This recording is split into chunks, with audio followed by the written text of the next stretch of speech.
ಶ್ರೀ ಮಹಾಗಣಾಧಿಪತಿಯೇ ನಮಃ. ಓಂ ಶ್ರೀ ಮಾತ್ರೇ ನಮಃ. ಓಂ ಶ್ರೀ ಗುರುಭ್ಯೋ ನಮಃ. ಸಮಸ್ತ ಕನ್ನಡ ವೀಕ್ಷಕರಿಗೆ ನಮಸ್ಕಾರ. ನೀವು ಮೊದಲನೇ ಬಾರಿ ನಮ್ಮ ಚಾನಲ್ ನೋಡ್ತಾ ಇದ್ದರೆ ದಯವಿಟ್ಟು ಸಬ್ಸ್ಕ್ರೈಬ್ ಮಾಡಿ ನಮಗೆ ಪ್ರೋತ್ಸಾಹವನ್ನು ನೀಡಿ ಅಂತ ಹೇಳ್ತಾ, ತುಂಬ ಜನ ನಿಮ್ಮ ಮೆಸೇಜ್ಗಳ ಮುಖಾಂತರ ಮತ್ತು ಫೋನ್ ಕಾಲ್ ಮುಖಾಂತರ ನಿಮ್ಮ ಅಭಿಪ್ರಾಯಗಳನ್ನು ತಿಳಿಸ್ತಾ ಇದ್ದೀರಾ. ತುಂಬ ಸಂತೋಷ. ನಿಮಗೆ ನಮ್ಮ ವಿಡಿಯೋಗಳು ಇಷ್ಟವಾಗಿರುವಂತಹ ಸಂದರ್ಭಗಳಲ್ಲಿ ಲೈಕ್ ಮಾಡಿ, ಅದೇ ರೀತಿ ಕೆಳಗಡೆ ಹೈಪ್ ಅನ್ನುವಂಥ ಬಟನ್ ಇರುತ್ತೆ, ಹೈಪ್ ಮಾಡುವ ಮುಖಾಂತರ ತುಂಬ ಜನಕ್ಕೆ ನಮ್ಮ ವಿಡಿಯೋಗಳು ರೀಚ್ ಆಗುತ್ತೆ ಅಂತ ಹೇಳ್ತಾ, ಮುಖ್ಯವಾಗಿ ಈ ಫೆಬ್ರವರಿ ಮಾಸದಲ್ಲಿ, ಮಾಘ ಮಾಸದಲ್ಲಿ ನಾವು ಆ ಮಹಾಶಿವರಾತ್ರಿಯಂದು ಆ ಪರಮೇಶ್ವರನ ಸಂಪೂರ್ಣ ಆಶೀರ್ವಾದ ಪಡ್ಕೊಳ್ತಾ, ಅದೇ ರೀತಿ ಮುಖ್ಯವಾಗಿ ಮತ್ತೊಂದು ವಿಷಯ ಹೇಳಬೇಕು. ಇದೇ ತಿಂಗಳು ಜನವರಿ 25ರಂದು ರಥಸಪ್ತಮಿ ದಿನದಂದು ನೀವು ಸಂಪೂರ್ಣವಾಗಿ ಆ ಸೂರ್ಯನಾರಾಯಣನ, ಆ ರವಿಯ, ಆ ದಿವಾಕರನ, ಆದಿತ್ಯನ ಅನುಗ್ರಹಕ್ಕೋಸ್ಕರ ನಿಷ್ಠೆಯಿಂದ ಸ್ವಲ್ಪ ಮದ್ಯಮಾಂಸಗಳಿಗೆ ಸ್ವಲ್ಪ ದೂರ ಇದ್ದು ಆ ದಿನ ನೀವು ಸಂಪೂರ್ಣವಾಗಿ ಆ ಶ್ರೀ ಸೂರ್ಯನಾರಾಯಣನ ಆಶೀರ್ವಾದ ಅನುಗ್ರಹ ಪಡೆಯೋದಕ್ಕೋಸ್ಕರ ನೀವು ಬೆಳಗ್ಗೆನೇ ಸೂರ್ಯ ನಮಸ್ಕಾರಗಳು, ಆದಿತ್ಯ ಹೃದಯಂ ಅನ್ನುವಂತಹ ಈ ಸೂರ್ಯನ ಮಂತ್ರಗಳನ್ನು ಪಠಿಸುತ್ತಾ, ಸ್ತೋತ್ರಗಳನ್ನು ಹೇಳುತ್ತಾ, ಆ ಸೂರ್ಯನಾರಾಯಣನ, ರವಿಯ ಅನುಗ್ರಹ ಆಶೀರ್ವಾದ ಬೇಕು. ಯಾಕಂದರೆ ಒಂದು ಅಧಿಕಾರ, ಆರೋಗ್ಯ, ಪಿತೃ ಸಮಾನ ಅಂತ ಹೇಳ್ತೀವಿ, ಪಿತೃಕಾರಕ ಅಂತ ಹೇಳ್ತೇವೆ. ಸೊ ಆದ್ದರಿಂದ ಕೆಲವೊಂದು ವಿಷಯಗಳಲ್ಲಿ ಅನುಕೂಲತೆ ಬರಬೇಕು ಅಂದರೆ ನಮಗೆ ಸಂಪೂರ್ಣವಾಗಿ ಈ ರಥಸಪ್ತಮಿಯಂದು ನೀವು ಆ ಸೂರ್ಯನಾರಾಯಣನ ಅನುಗ್ರಹವನ್ನು ಪಡೆಯಬೇಕು ಅಂತ ಹೇಳ್ತಾ, ಮುಖ್ಯವಾಗಿ ಫೆಬ್ರವರಿ ಮಾಸದಲ್ಲಿ 12 ರಾಶಿಗಳಿಗೆ ಇರುವಂತಹ ಗ್ರಹ ಸಂಚಾರ ಏನು. ಯಾಕಂದರೆ ನಾವು ಜನವರಿ ಮಾಸದಲ್ಲಿ ನೋಡಿದ್ದೇವೆ, ಪಂಚಗ್ರಹ ಕೂಟ ಅನ್ನೋದು ಮಕರ ರಾಶಿಯಲ್ಲಿತ್ತು. ಆ ಪಂಚಗ್ರಹ ಕೂಟ ಮಕರ ರಾಶಿಯಿಂದ ಈ ಫೆಬ್ರವರಿ ಮಾಸದಲ್ಲಿ ಒಂದೊಂದು ಗ್ರಹ ಕೂಡ ಈ ಮಕರ ರಾಶಿಯಿಂದ ಕುಂಭರಾಶಿಗೆ ಒಂದೇ ಬಾರಿ ಆಗಲ್ಲ, ಒಂದು 3 ದಿನ, ಒಂದು ವಾರ, ಈ ಅವಧಿಯಲ್ಲಿ ಒಂದೊಂದು ಗ್ರಹವು ಕೂಡ ಕುಂಭರಾಶಿಗೆ ತೆರಳುತ್ತಾ ಕುಂಭರಾಶಿಯಲ್ಲಿ ಷಷ್ಠಗ್ರಹ ಕೂಟ ನಿರ್ಮಾಣ ಮಾಡ್ತಾ ಇದೆ.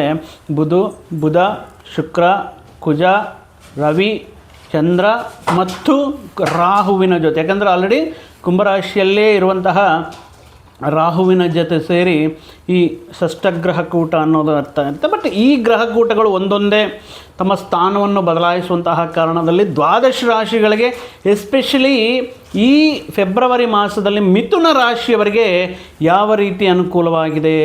ಒಂದು ರೀತಿ ಹೇಳಬೇಕು ಅಂದರೆ ಮಿಥುನ ರಾಶಿಯವರಿಗೆ ಈಗ ದೀರ್ಘ ಸಂಚಾರ ಮಾಡುವಂತಹ ಗ್ರಹಗಳಾಗಿರಬಹುದು, ಅನುಕೂಲತೆ ಇಲ್ಲ, ಪ್ರತಿಕೂಲ ಫಲಗಳನ್ನು ನೀಡ್ತಾ ಇದೆ.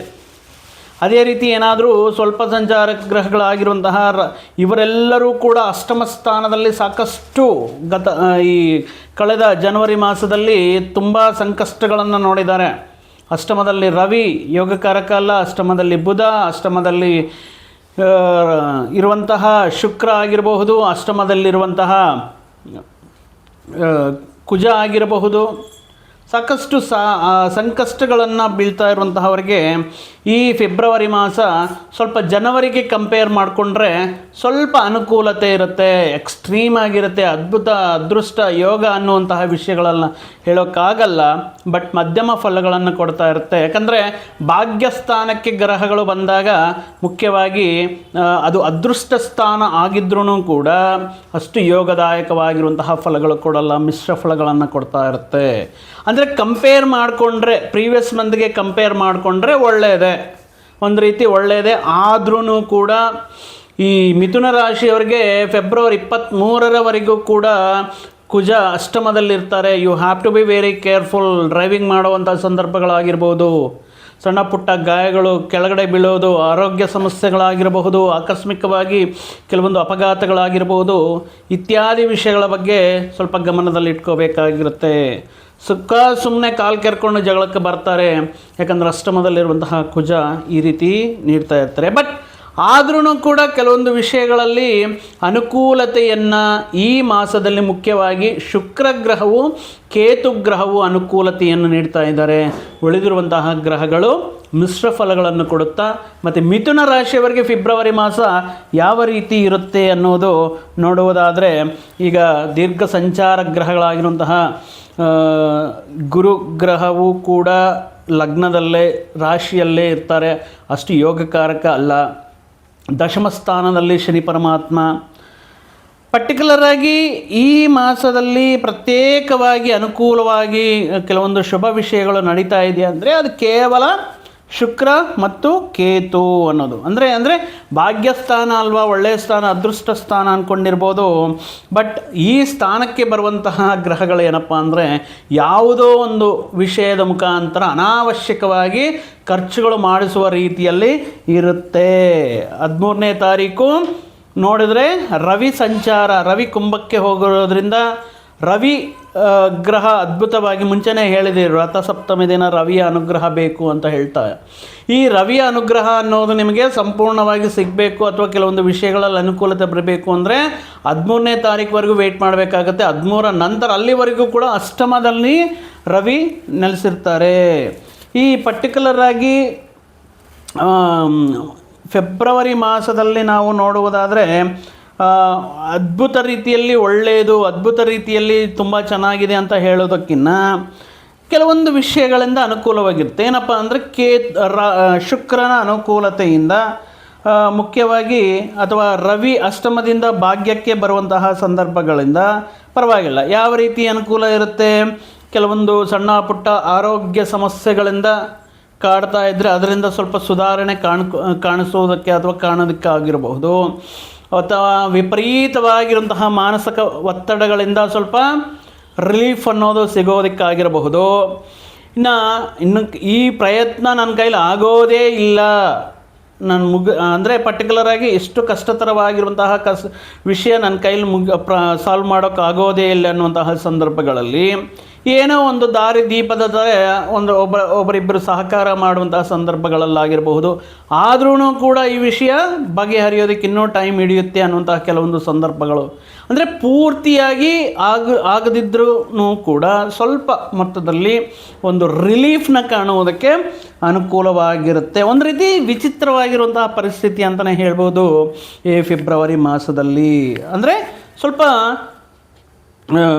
ಏನಂತಾರೆ, ಚಾಲೆಂಜಸ್ ಅನ್ನೋದು ಅಥವಾ ಪರೀಕ್ಷೆಗಳು ಅನ್ನೋದು ಈ ಮಾಸದಲ್ಲಿ ಇದ್ರೂ ಕೂಡ ಬಟ್ ಒಂದೊಂದು ಗ್ರಹ ತಮ್ಮ ಸ್ಥಾನವನ್ನು ಬದಲಾಯಿಸುತ್ತಾ ಅಷ್ಟಮದಿಂದ ಭಾಗ್ಯಕ್ಕೆ ಬರುವಂತಹ ಹಾದಿಯಲ್ಲಿ ಹಂತ ಹಂತವಾಗಿ ನಿಮಗೆ ಕೆಲವೊಂದು ವಿಷಯಗಳಲ್ಲಿ ಅನುಕೂಲತೆ ಅನ್ನೋದು ಸ್ವಲ್ಪ ನಿರೀಕ್ಷೆ ಮಾಡಬಹುದು.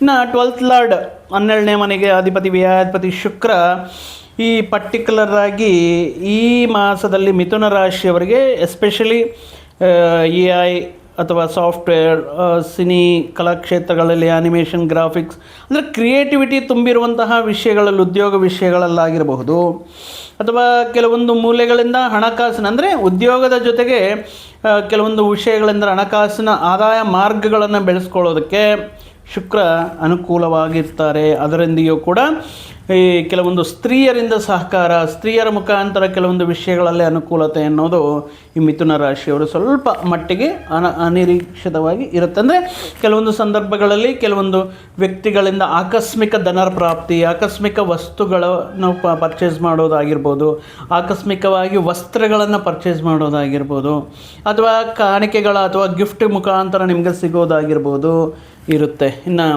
ಜನ್ಮದಲ್ಲೇ ಇರುವಂತಹ ಕಳೆದ ವರ್ಷ ಮೇಯಿಂದ ಜನ್ಮದಲ್ಲಿ ಬಂದಿರುವಂತಹ ಗುರು ಪರಮಾತ್ಮ ಈಗ ವಿಪರೀತವಾಗಿ ಖರ್ಚು ಮಾಡುವಂತಹ ಸಂದರ್ಭಗಳು. ಅಂದರೆ ಹಣಕಾಸು ಬರ್ತಾ ಇರುತ್ತೆ, ಆದಾಯ ಬರ್ತಾ ಇರುತ್ತೆ, ಇನ್ಕಮ್ ಇರುತ್ತೆ, ಬಟ್ ಅದು ನೀರಿನ ಥರ ಖರ್ಚು ಮಾಡುವಂತಹ ಸಂದರ್ಭಗಳಿರುತ್ತೆ.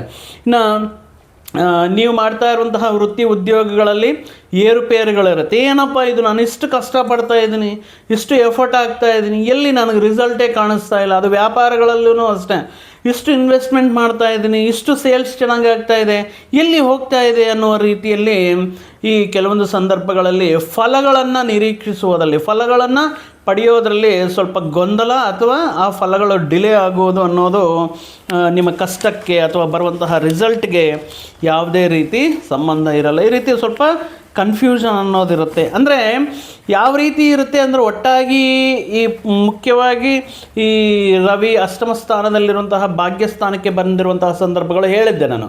ಅಂದರೆ ನಿಮ್ಮ ಮುಖಾಂತರ ಖರ್ಚುಗಳು ಮಾಡಿಸುವಂತಹ ಅದು ಯೋಗ್ಯಕರವಾಗಿರುವಂತಹ ಖರ್ಚುಗಳು ಅಂದರೆ ಇಲ್ಲ. ಯಾಕಂದರೆ ಉದಾಹರಣೆಗೆ ಹೇಳಬೇಕು ಅಂದರೆ ಪರ್ಟಿಕ್ಯುಲರ್ ಆಗಿ ನಿಮ್ಮ ಹತ್ರ ಆಲ್ರೆಡಿ ಒಂದು ವಸ್ತುವನ್ನು ಯೂಸ್ ಮಾಡ್ತಾ ಇರ್ತೀರ, ನಿಮ್ಮ ಕೈಯಾರೆ ಒಂದು ಕೋಪದಲ್ಲಿ, ಅಂದರೆ ಫಾರ್ ಎಕ್ಸಾಂಪಲ್ ಉದಾಹರಣೆಗೆ ಹೇಳಬೇಕು ಅಂದರೆ ಒಂದು ಮೊಬೈಲ್ ಅದು ನಿತ್ಯಾವಸರ ಆಗಿಬಿಟ್ಟಿದೆ ಅಲ್ವಾ ಈಗಿನ ದಿನಗಳಲ್ಲಿ.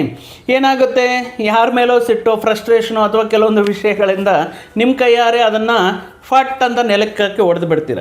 ಸೊ ನೆಕ್ಸ್ಟ್ ಮಿನಿಟ್ ಮತ್ತೆ ಮೊಬೈಲ್ ಅವಶ್ಯಕತೆ ಇದ್ದೇ ಇರುತ್ತೆ. ಅಂದರೆ ನಿಮ್ಮ ಸ್ವಯಂಕೃತಾಪರಾಧದಿಂದ ನೀವೇ ಅದನ್ನು ಹಾಳು ಮಾಡಿ ಮತ್ತೆ ಒಂದು ಗಂಟೆ ಆದಮೇಲೆ ಆ ಕೋಪ ಸ್ವಲ್ಪ ತಣ್ಣಗಾದ ಮೇಲೆ ಹೋಗಿ ಮತ್ತೊಂದು ಮೊಬೈಲ್ ಬುಕ್ ಮಾಡುವಂತಹ ಅವಶ್ಯಕತೆಗಳು. ಅಥವಾ ಗಾಡಿ ತುಂಬ ಚೆನ್ನಾಗಿರುತ್ತೆ, ಏನೋ ರ್ಯಾಶ್ ಡ್ರೈವಿಂಗ್ ಅಥವಾ ಫಾಸ್ಟಲ್ಲಿ ಅಥವಾ ಮುಂದೆ ಬರ್ತಾ ಇರುವಂತಹ, ಈಗ ನಾವು ಫೋನ್ಗಳಲ್ಲಿ ಮಾತಾಡ್ತಾ ಫೋನ್ಗಳೊಂದು ಬೆಂಡ್ ಮಾಡಿ ಮುಂದೆ ಏನು ಬರುತ್ತೋ ಹಿಂದೆ ಏನಿರುತ್ತೋ ಹಳ್ಳ ಇದೆಯೋ ಏನಿದೆಯೋ ಗೊತ್ತಿಲ್ಲ, ಅದು ನಮ್ಮ ಜವಾಬ್ದಾರಿಯಾಗಿರುತ್ತೆ. ಬಟ್ ಇದೇನು ನೋಡದೆ ವೇಗವಾಗಿ ಹೋಗಿ ನಿಮ್ಮ ಗಾಡಿಯನ್ನು ಯಾವುದಾದ್ರೂ ಒಂದು ಹಳ್ಳಕ್ಕೆ ಬೆಳೆಸ್ತೀರ. ಕುಜನೂ ಅಷ್ಟಮದಲ್ಲಿದೆ, ಅವರು ಹುಷಾರು, ಗಾಡಿಗೆ ಏನಾದರೂ ಪರವಾಗಿಲ್ಲ, ಬಟ್ ನಿಮ್ಮ ವಿಷಯಕ್ಕೆ ಸಣ್ಣ ಪುಟ್ಟ ಗಾಯಗಳಾಗ್ದಂಗೆ ನೋಡ್ಕೊಳ್ಳಿ. ಸೊ ಏನಾಗುತ್ತೆ, ಸಡನ್ನಾಗಿ ಏನಾದರೂ ಪ್ರಾಬ್ಲಮ್ ಬರೋದು, ಇಂಜಿನ್ಸ್ ಪ್ರಾಬ್ಲಮ್ ಬರೋದು, ಅಥವಾ ಬೇರಿಂಗ್ ಕಟ್ ಆಗೋದು, ಟೈರ್ ಏನಾದರೂ ಪ್ರಾಬ್ಲಮ್, ಈ ರೀತಿ ವಿಷಯಗಳಿಂದ ಮತ್ತೆ ಅದನ್ನು ರಿಪೇರಿ ಮಾಡಿಸ್ಬೇಕು. ಅದೇನಾದರೂ ಯೂಸ್ಫುಲ್ ಆಗಿರುವಂತಹ ಖರ್ಚು ಅಂದರೆ ಚೆನ್ನಾಗಿರೋವಂಥ ವಸ್ತುವನ್ನು ನಿಮ್ಮ ಜಾಗ್ರತೆಯಿಂದ ಅದನ್ನು ಹಾಳು ಮಾಡಿಕೊಂಡು ಅದಕ್ಕೋಸ್ಕರ ಮತ್ತೆ ನೀವು ದುಡ್ಡು ಖರ್ಚು ಮಾಡಿಬಿಟ್ಟು ಸರಿ ಮಾಡಿಸ್ಕೊಳ್ಳಿ. ಕೆಲವೊಂದು ಸಾರಿ ಅನ್ನಿಸ್ತಾ ಇರುತ್ತೆ, ಇದಿಷ್ಟು ದಿನ ಯೂಸ್ ಮಾಡಿದ್ದೀವಲ್ಲ, ಇದ್ರ ಬದಲಾಗಿ ನಾವು ಹೊಸದೇ ತಗೊಳ್ಳೋಣ ಅಂತ. ಬಟ್ ಮನಸ್ಸು ಒಪ್ಕೊಳ್ಳಲ್ಲ, ಇಲ್ಲ ಯಾಕಂದರೆ ನನ್ನ ಕೈಲಾರೆ ಮಾಡ್ಕೊಂಡಿದ್ದೀನಿ, ಮತ್ತೆ ಅಷ್ಟು ದುಡ್ಡು ಮಾಡಿ ಹೊಸ ತಗೊಳ್ಳೋ ಅಂಥ ಅವಶ್ಯಕತೆ ಇಲ್ಲ, ಇರೋದರಲ್ಲೇ ಸ್ವಲ್ಪ ರಿಪೇರಿ ಮಾಡ್ಕೊಳ್ಳೋಣ ಅನ್ನುವಂತಹ ಸಂದರ್ಭಗಳು ಬರುತ್ತೆ. ಆದ್ದರಿಂದ ಕೆಲವೊಂದು ವಿಷಯಗಳಲ್ಲಿ ನಿಮ್ಮ ಕೈಲಾರೆ ಗೊತ್ತಿದ್ದು ಕೆಲವೊಂದು ವಿಷಯಗಳನ್ನು, ಕೆಲವೊಂದು ವಸ್ತುಗಳನ್ನು ಹಾಳು ಮಾಡಿಕೊಂಡು ನೀವು ಅದಕ್ಕೋಸ್ಕರ ಮತ್ತೆ ಅದನ್ನು ಪಡ್ಕೊಳ್ಳೋದಕ್ಕೆ ಅಥವಾ ರಿಪೇರಿ ಮಾಡಿಸ್ಕೊಳ್ಳೋಕ್ಕೆ ದುಡ್ಡು ಖರ್ಚು ಮಾಡುವಂತಹ ಸಂದರ್ಭಗಳು ಬರಬಹುದು. ಮುಖ್ಯವಾಗಿ ಈ ಸಂದರ್ಭದಲ್ಲಿ, ಈ ಮಾಸದಲ್ಲಿ ದೀರ್ಘ ಸಂಚಾರ ಅಂತ ಹೇಳುವುದಕ್ಕಿಂತ ಸ್ವಲ್ಪ ಪ್ರವಾಸಗಳನ್ನೋದು ಇರುತ್ತೆ. ಒಂದು ಕುಟುಂಬ ಶುಭ ಕಾರ್ಯಗಳಿಗಾಗಿರ್ಬೋದು, ಮದುವೆ ಇತ್ಯಾದಿ ವಿಷಯಗಳಿಗಾಗಿರ್ಬೋದು, ಸ್ವಲ್ಪ ಪ್ರಯಾಣಗಳನ್ನೋದಿರುತ್ತೆ, ಪ್ರವಾಸಗಳನ್ನೋದಿರುತ್ತೆ. ಕೆಲವೊಂದು ಸಂದರ್ಭಗಳಲ್ಲಿ ಸ್ಥಾನ ಬದಲಾವಣೆ ಅನ್ನೋದು, ಅಂದರೆ ಕೆಲವೊಂದು ದಿನಗಳ ಕಾಲ ಏನೋ ಸ್ವಲ್ಪ ಮನಸ್ಸಿಗೆ ನೆಮ್ಮದಿ ಇಲ್ಲ, ಅಥವಾ ಸ್ವಂತ ಊರಿಗೆ ಹೋಗಿಬಿಟ್ಟು ಇದ್ಬಿಟ್ಟು ಬರೋಣ ಒಂದು ವಾರ 15 ದಿನ ಅನ್ನುವಂತಹ ಯೋಚನೆಗಳಾಗಿರ್ಬೋದು. ಅಥವಾ ಆಕಸ್ಮಿಕವಾಗಿ ಕೆಲವೊಂದು ವರ್ಗಾವಣೆಗಳು ಅಥವಾ ಡಿಪ್ಯುಟೇಷನ್ ಮೇಲೆ ನಿಮ್ಮ ಬೇರೆ ಕಡೆ ನೀವು ಬೇರೆ ಸ್ಥಳಕ್ಕೆ ಹೋಗುವಂತಹ ಸಂದರ್ಭಗಳು ಕೂಡ ಈ ಫೆಬ್ರವರಿ ಮಾಸದಲ್ಲಿ ಮಿಥುನ ರಾಶಿಯವರು ಇರುತ್ತೆ. ಮುಖ್ಯವಾಗಿ ನಾನು ಮುಂಚೆ ಹೇಳಿದೆ, ಏನಕ್ಕೆ ಅಂದರೆ ಪ್ರಾಬ್ಲಮ್ಸ್ ಯಾವ ಕಡೆಯಿಂದ ಪ್ರಾಬ್ಲಮ್ ಬರುತ್ತೆ ಅಂದರೆ ಕುಟುಂಬ ಸದಸ್ಯರ ಮಧ್ಯೆ ನಿಮ್ಮ ಮಾತಿಗೆ ಬೆಲೆ ಇಲ್ದಂಗಿರೋದಾಗಿರ್ಬೋದು, ಅಥವಾ ನಿಮ್ಮ ಮಾತಿಗೆ ಎದುರು ಹೇಳೋದಾಗಿರ್ಬೋದು, ಅಥವಾ ನಿಮ್ಮನ್ನು ಅರ್ಥ ಮಾಡ್ಕೊಳ್ತಾ ಇಲ್ಲ ಅನ್ನುವಂತಹ ಫ್ರಸ್ಟ್ರೇಷನ್ ಆಗಿರ್ಬೋದು, ಅಥವಾ ನಿಮ್ಮ ಜೀವನ ಸಂಗಾತಿ ಆಗಿರ್ಬೋದು, ನಿಮ್ಮ ಕುಟುಂಬ ಸದಸ್ಯರಾಗಿರ್ಬೋದು, ಸಹೋದರರಾಗಿರ್ಬೋದು. ಈ ರೀತಿ ಕೋಪ ಆವೇಶಗಳು ವಿಪರೀತವಾಗಿರುತ್ತೆ. ಅಷ್ಟಮದಲ್ಲಿರುವಂತಹ ಕುಜ 23ನೇ ತಾರೀಕುವರೆಗೂ. ಈ ವಿಷಯದಲ್ಲಿ ನಾನು ಮುಂಚೆ ಒಂದು ಹೇಳಿದ್ದೆ, ಅಂದರೆ ಕೆಲವೊಂದು ವಸ್ತುಗಳನ್ನು ನೀವು ಸ್ವಯಂಕೃತ ಅಪರಾಧವಾಗಿ ಹಾಳು ಮಾಡಿಕೊಂಡು ಅದನ್ನು ಮತ್ತೆ ಸರಿ ಮಾಡಿಸ್ಕೋಬೇಕಾಗಿರುತ್ತೆ. ಸೊ ತಾಳ್ಮೆಯಿಂದ ಇರಬೇಕಾಗಿರುತ್ತೆ. ಸದಸ್ಯರ ನಡುವೆ ಸಣ್ಣ ಪುಟ್ಟ ವಿವಾದಗಳಾಗಿರ್ಬೋದು, ವಿರೋಧಗಳಾಗಿರ್ಬೋದು, ಸಂಘರ್ಷಣ ಪೂರಿತವಾಗಿರುವಂತಹ ವಾತಾವರಣ ಆಗಿರ್ಬೋದು, ಈ ರೀತಿ ಇರುತ್ತೆ. ಹಣಕಾಸಿನ ವಿಷಯದಲ್ಲಿ ಯಾವುದೇ ರೀತಿ ಕೊರತೆ ಇರಲ್ಲ, ಆದರೆ ಮಾಡುವಂತಹ ಖರ್ಚುಗಳು ವಿಪರೀತವಾಗಿರುತ್ತೆ. ಆದ್ದರಿಂದ ನಿಮ್ಮ ಸಂತಾನದ ಜೊತೆ ಮಾತಾಡುವಂತಹ ಸಂದರ್ಭಗಳಾಗಿರ್ಬೋದು, ಅಥವಾ ನಿಮ್ಮ ಮಾತಿಗೆ ಬೆಲೆ ಕೊಡದಿರುವಂತಹ ಸಂದರ್ಭಗಳಾಗಿರ್ಬೋದು, ಸ್ವಲ್ಪ ತಾಳ್ಮೆಯಿಂದ ಸರಿ ಇರಲಿ, ನಿಧಾನವಾಗಿ ಯೋಚನೆ ಮಾಡೋಣ, ನಿಧಾನವಾಗಿ ಕೂತ್ಕೊಂಡು ಮಾತಾಡೋಣ. ಸ್ವಲ್ಪ ಹೀಟ್ ವಾತಾವರಣವನ್ನು ತುಂಬ ಉದ್ರಿಕ್ತವಾಗಿ ಮಾಡ್ಕೊಳ್ಳೋಕೆ ಹೋಗಬೇಡಿ, ನಿಧಾನವಾಗಿ ಇರಬೇಕಾಗಿರುತ್ತೆ. ಅದು ಯಾರ ಜೊತೆನಾದರೂ ಆಗ್ಬೋದು. ನಿಮ್ಮ ಮನೆಯಲ್ಲಿ ಆಗಿರುವಂತಹ ಕೆಲವೊಂದು ವಿಷಯಗಳು ಕ್ಯಾರಿ ಮಾಡ್ತೀರಾ, ನಿಮ್ಮ ಕಾರ್ಯಾಲಯಗಳಲ್ಲಿ ನಿಮ್ಮ ಸಹೋದ್ಯೋಗಿಗಳ ಜೊತೆ, ನಿಮ್ಮ ಮೇಲಧಿಕಾರಿಗಳ ಜೊತೆ, ನಿಮ್ಮ ಮಿತ್ರರ ಜೊತೆ ಏನೋ ಒಂದು ವಿಷಯಕ್ಕೆ ಎಲ್ಲಿಂದನೋ ಇರುವಂಥ ಪ್ರಾಬ್ಲಮ್ ಮತ್ತೊಂದು ಕಡೆ ಟ್ರಿಗ್ಗರ್ ಆಗಿ ಅಲ್ಲಿಂದ ಮತ್ತೊಂದು ಹಂತಕ್ಕೆ ಹೋಗಿ ಒಟ್ಟಾಗಿ ನಿಮಗೆ ಕೆಲವೊಂದು ವಿಷಯಗಳಲ್ಲಿ ಈ ರೀತಿ ಘರ್ಷಣೆಯಿಂದ ಕೂಡಿರುವಂತಹ ವಾತಾವರಣ ಇರುತ್ತೆ. ಹುಷಾರು. ಮುಖ್ಯವಾಗಿ 13ನೇ ತಾರೀಕುವರೆಗೂ ಕೂಡ ರವಿ ಅನುಕೂಲವಾಗಿಲ್ಲ. ಸೊ ಈ ವಿಷಯವನ್ನು ದೃಷ್ಟಿಯಲ್ಲಿಟ್ಕೊಂಡು ಮುಖ್ಯವಾದ ವಿಷಯಗಳು, ಪ್ರಯತ್ನಗಳು, ಅಥವಾ ಕೆಲವೊಂದು ಸೆಟಲ್ಮೆಂಟ್ಸು, ಕೆಲವೊಂದು ರಾಜಿ ಪ್ರಯತ್ನಗಳು ಏನಾದರೂ ಇದ್ದರೂ ಕೂಡ 13ನೇ ತಾರೀಕು ನಂತರ ನೀವು ಪ್ರಯತ್ನ ಮಾಡೋದು ಉತ್ತಮ. ಯಾಕಂದರೆ ಅಲ್ಲಿ ಭಾಗ್ಯಸ್ಥಾನಕ್ಕೆ ರವಿ ಸ್ವಲ್ಪ ಅನುಕೂಲವಾಗಿರ್ತಾರೆ. ಇನ್ನು ಭಾಗ್ಯದಲ್ಲಿರುವಂತಹ ಬುಧ ನಿಮಗೆ ಮುಖ್ಯವಾಗಿ ವ್ಯಾಪಾರಸ್ಥರಿಗೆ ವ್ಯಾಪಾರ ಮಾಡುವಂತಹ ಸಂದರ್ಭಗಳಲ್ಲಿ ಹಿಂದಿನ ದಿನಗಳ ಥರ ಎಕ್ಸ್ಪೆಕ್ಟ್ ಮಾಡಿರೋಷ್ಟು ಲಾಭಗಳು ಬರೆದಿದ್ರೂ ಕೂಡ ಬಟ್ ವ್ಯಾಪಾರ ಅನ್ನೋದು ನಡೀತಾ ಇರುತ್ತೆ. ಕೆಲವೊಂದು ವಿಷಯಗಳಲ್ಲಿ ಅದು ಮನಿ ವಿಷಯದಲ್ಲಾಗಿರ್ಬೋದು ಅಥವಾ ಪ್ರಾಫಿಟ್ಸ್ ವಿಷಯದಲ್ಲಾಗಿರ್ಬೋದು, ಕೆಲವೊಂದು ವಿಷಯಗಳಲ್ಲಿ ಕುಟುಂಬ ಸದಸ್ಯರ ನಡುವೆ ಸ್ವಲ್ಪ ಚತುರ್ಥಾಧಿಪತಿ ಆಗಿರೋದ್ರಿಂದ, ಮುಖ್ಯವಾಗಿ ಸ್ವಸ್ಥಾನ ಮಾತೃಸ್ಥಾನ ಆಗಿರೋದ್ರಿಂದ, ಅದಕ್ಕೆ ಅಧಿಪತಿ ಆಗಿರೋದ್ರಿಂದ ಬುಧ ಸಹೋದರರ ಮಧ್ಯೆ, ತಾಯಿಯ ಜೊತೆ ಅಥವಾ ಕೆಲವೊಂದು ಕುಟುಂಬ ಸದಸ್ಯರ ಜೊತೆ ಮಾತಾಡುವಂತಹ ಸಂದರ್ಭದಲ್ಲಿ ಸ್ವಲ್ಪ ನಿಗ್ರಹವಿರಲಿ, ಕಂಟ್ರೋಲ್ ಇರಲಿ, ಮಾತಿನ ಬಗ್ಗೆ ಗಮನ ಇರಲಿ.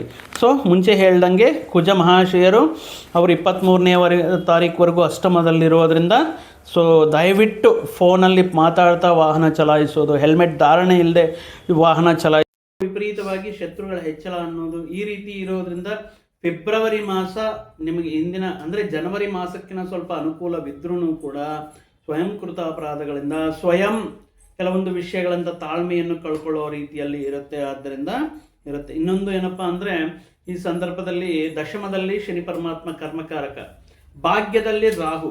ಈ ಸಂದರ್ಭದಲ್ಲಿ ಯಾವ ರೀತಿ ಇರುತ್ತಂದರೆ ನಿಮ್ಮ ಜೊತೆ ಕೆಲವೊಂದು ವ್ಯಕ್ತಿಗಳು ನಿಮ್ಮನ್ನು ತಪ್ಪು ದಾರಿ ಹಿಡಿಸೋದಕ್ಕೆ, ಅದು ಮುಖ್ಯವಾಗಿ ಉಳಿತಾಯ ಹೂಡಿಕೆಗಳ ಇನ್ವೆಸ್ಟ್ಮೆಂಟ್ ವಿಷಯದಲ್ಲಿ ನೋಡ್ರಿ, ಇದರಲ್ಲಿ ಇನ್ವೆಸ್ಟ್ಮೆಂಟ್ ಮಾಡಿರಿ, ನಿಮ್ಗೆ 1 ಮಂತಲ್ಲೇ ಡಬಲ್ ಆಗುತ್ತೆ, ಅಥವಾ ಈ ಚೀಟಿಯಲ್ಲಿ ಹಾಕಿ ನಿಮಗೆ ನೋಡಿ ನಾನು ಹಾಕಿದ್ದೆ 6 ಮಂತ್ಸ್ಗೆ ನನಗೆ ಅಮೌಂಟ್ ಡಬಲ್ ಆಯಿತು. ಈ ರೀತಿ ವಿಷಯಗಳಲ್ಲಿ ಪರ್ಟಿಕ್ಯುಲರ್ ಆಗಿ ನಿಮ್ಮನ್ನು ದಾರಿ ತಪ್ಪಿಸುವಂತಹ, ನಿಮಗೆ ನಷ್ಟಗಳನ್ನು ಅಂದರೆ ಬರುವಂತಹ ಕೆಲವೊಂದು ವ್ಯಕ್ತಿಗಳು ಪರ್ಟಿಕ್ಯುಲರ್ ಆಗಿ ನಿಮ್ಮನ್ನು ತಪ್ಪು ದಾರಿ ಹಿಡಿಸ್ತಾ ಇರ್ತಾರೆ.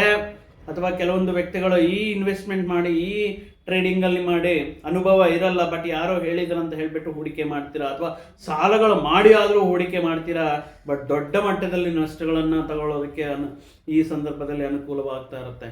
ಈ ವ್ಯಕ್ತಿಗಳ ಮಾತನ್ನು ಮುಖ್ಯವಾಗಿ ಹಣಕಾಸಿನ ಹೂಡಿಕೆಗಳ ವಿಷಯಗಳಲ್ಲಿ ಅವರು ಏನಾದರೂ ಹೇಳ್ತಾ ಇದ್ದಾರೆ ಅಂದರೆ ಸ್ವಲ್ಪ ಯೋಚನೆ ಮಾಡಿ. ನಿಮ್ಮ ಹತ್ರ ಅಮೌಂಟ್ ಇದೆಯಾ, ಸೇಫ್ಟಿಯಾಗಿ ಒಂದು ಸೇವಿಂಗ್ಸಲ್ಲಿ ಇದ್ದರೆ ಓಕೆ, ಬಟ್ ಈ ರೀತಿ ನಿಮಗೆ ಯೋಚನೆಗಳು ಕೂಡ ಬರ್ತಾ ಇರುತ್ತೆ. ಹೌದಲ್ವಾ, ಈ ರೀತಿ ಮಾಡ್ಬೋದಲ್ವಾ, ಈ ರೀತಿ ಇನ್ವೆಸ್ಟ್ಮೆಂಟ್ ಮಾಡೋದಲ್ವಾ, ಏನು ಸುಮ್ಮನೆ ಇರಲ್ಲ, ಯೋಚನೆಗಳು ಬರ್ತಾ ಇರುತ್ತೆ. ಆ ರೀತಿ ಅವಕಾಶಗಳಿಗೋಸ್ಕರ ಹುಡುಕ್ತಾ ಇರ್ತಾರೆ. ಅತ್ಯಾಶೆ ಬೇಡ, ಅನಾವಶ್ಯಕವಾಗಿರುವಂತಹ ಹೂಡಿಕೆಗಳು ಬೇಡ, ನಷ್ಟಗಳು ತರುವಂತಹ ವಿಷಯಗಳು ಬೇಡ. ಸೊ ಈ ಮಾಸದಲ್ಲಿ ಕೆಲವೊಂದು ವಿಷಯಗಳಿಂದ ನಿಮ್ಮನ್ನು ನೀವು ಸಂಸ್ಕಾರ ಮಾಡ್ಕೋಬೇಕು. ಕೆಲವೊಂದು ವಿಷಯಗಳಲ್ಲಿ ಕೋಪ ತಾಪಗಳನ್ನು ಕಂಟ್ರೋಲಲ್ಲಿ ಇಟ್ಕೋಬೇಕು ಅಂದರೆ ಈ ಮಾಸದಲ್ಲಿ ಮುಖ್ಯವಾಗಿ ನಿಮಗೆ ಕುಜನ ಅನುಗ್ರಹ ಸಂಪೂರ್ಣವಾಗಿ ಬೇಕಾಗಿರುತ್ತೆ. ಆದ್ದರಿಂದ ಪ್ರತಿ ಮಂಗಳವಾರ ಕೆಂಪು ಹೂವಿನಿಂದ ಸುಬ್ರಹ್ಮಣ್ಯ ಸ್ವಾಮಿಯ ಆರಾಧನೆ ಮಾಡುವುದಾಗಿರ್ಬೋದು, ಸುಬ್ರಹ್ಮಣ್ಯಾಷ್ಟಕವನ್ನು ಪ್ರತಿನಿತ್ಯವೂ ಆರಾಧನೆ ಅಂದರೆ ಪಠಿಸುವ ಮುಖಾಂತರ, ಅಥವಾ ಮಂಗಳವಾರದಂದು ಯಾವುದಾದ್ರೂ ಒಂದು ಮಂಗಳವಾರ ಕೆಂಪು ತೊಗರೆಬೇಳೆ 1/4 kg ಕೆಂಪು ತೊಗರೆಬೇಳೆ, ಕೆಂಪು ವಸ್ತ್ರ, ಕೆಂಪು ಫಲ, ಈ ಹತ್ತಿರದಲ್ಲಿರುವಂತಹ ದೇವಸ್ಥಾನಗಳಿಗೆ ಹೋಗಿ ಅಲ್ಲಿ ಪಂಡಿತರಿಗೆ ನೀವು ದಾನವಾಗಿ ನೀಡಿ ಅವರಿಂದ ಆಶೀರ್ವಾದ ಪಡ್ಕೊಳ್ಳೋದ್ರಿಂದ